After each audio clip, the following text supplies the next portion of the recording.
дар мавҷ барномаи иттилоотии хабар.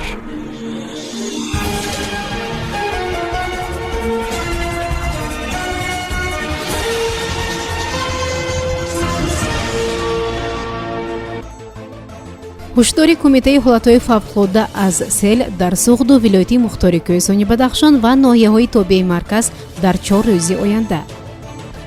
шумораи нафақахӯрон дар Тоҷикистон дубора афзоиш ёфтааст. тағйирот дар 20 ва 50 сомонӣ. Бонки миллии пулҳои навро ба муомилот мебарорад. нигаронии додситони суғд аз мактабҳои динӣ ғайрирасмӣ барои кӯдакон. афзоиши рекордии гирифторони COVID-19 дар Ӯзбекистон. Кремл вазъи Афғонистонро ташвишовар хонд. дар Тоҷикистон то 4 рӯзи дигар хатари фаромадани сел боқӣ мемонад, мегӯяд кумитаи ҳолатҳои фавқулодда бо истинод ба маълумоти Оҷонсии обуҳавошиносии Тоҷикистон. Ба иттилои манбаъ то 25 июл дар аксар минтақаҳои вилояти Суғду, Бадахшон ва ноҳияҳои тобеи марказ аз сабаби болоравии дамои ҳаво эҳтимолияти омадани селҳои пирехӣ мавҷуд аст. дар робита ба ин кумитаи ҳолатҳои фавқулодда аз шаҳрвандон дархост намудааст ки барои ҷилавгирӣ аз оқибатҳои нохуши офати табиӣ тамоми чораҳои бехатариро риоя кунанд. аз ҷумла дархост шудааст ки ҷӯйбору каналҳо аз хасрӯба ва ҳар гуна бодовардҳо тамиз карда шаванд. илова бар ин аз шаҳрвандон даъват шудааст ки аз рафтан ба маҳалҳои селомади кӯҳӣ барои чаронидани чорво ва ҷамъоварии ҳезуму растанӣ худдорӣ кунанд. омори шумораи нафақахӯронро дар як нишасти матбуотӣ директори агентияи суғуртаи иҷтимоӣ ва нафақаи назди ҳукумати Тоҷикистон Дилмурод Давлатзода эълон кард. ба гуфтаи ӯ шумораи умумии нафақахӯрон дар аввали моҳи июли соли равон беш аз 744 000 нафар ташкил додааст. аз шумораи умумии 157 000 нафар маъюбон мебошанд. мавриди зикр аст ки моҳи марти соли равон агентии омори ҷумҳурӣ аз теъдоди 734 000 нафар шаҳрвандони синни нафақа дар Тоҷикистон хабар дода буд. ҳамин тариқ дар 3 моҳ шумораи нафақахӯрон дар Тоҷикистон 10 000 нафар афзоиш ёфтааст.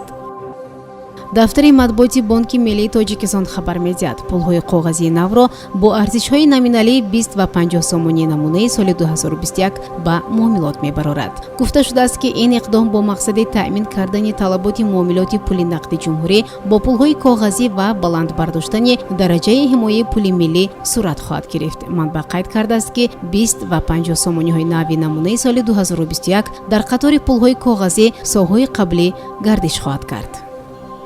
Фурқат Хоҷазода, додситони вилояти Суғд, дар нишасти хабарӣ гуфт ки аз оғози соли 2021 дар ин минтақа 220 ҷинояти дорои хусусияти экстремистӣ террористӣ ошкор гардидааст. ӯ афзуд ки ин нишондиҳанда нисбат ба як соли пеш ба 13 ҳолат камтар аст, аммо новобаста аз ин арқом бисёр ташвишовар мебошад. нигаронии додситон дар он буд ки то ҳол омӯзиши ғайрирасмии динӣ барои наврасон вуҷуд доранд. дар тӯли 6 моҳ кормандони мақомоти ҳифзи ҳуқуқ 36 ҳолати таълими ғайрирасмии диниро ошкор карданд.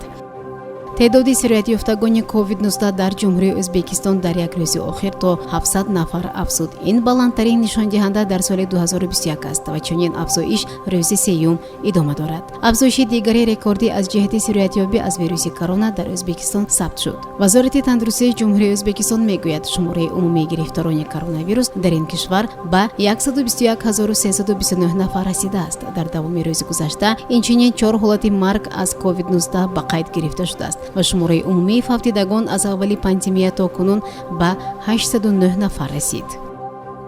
русия вазъи Афғонистонро бо диққат назорат мекунад, гуфт сухангӯи президенти Русия Дмитрий Песков. ба гуфти сухангӯи Кремл, вазъ дар Афғонистон хеле ташвишовар боқӣ мемонад. ӯ афзуд ки Русия бо кишварҳои узви Созмони амният ва аҳдномаи дастаҷамъӣ ки бо Афғонистон ҳаммарзанд доимӣ дар алоқа аст. албатта мо назорат мекунем ки вазъ чӣ гуна мешавад. то ҳол танҳо хабарҳои ташвишовар аз он ҷо мерасанд, хулоса кард Песков.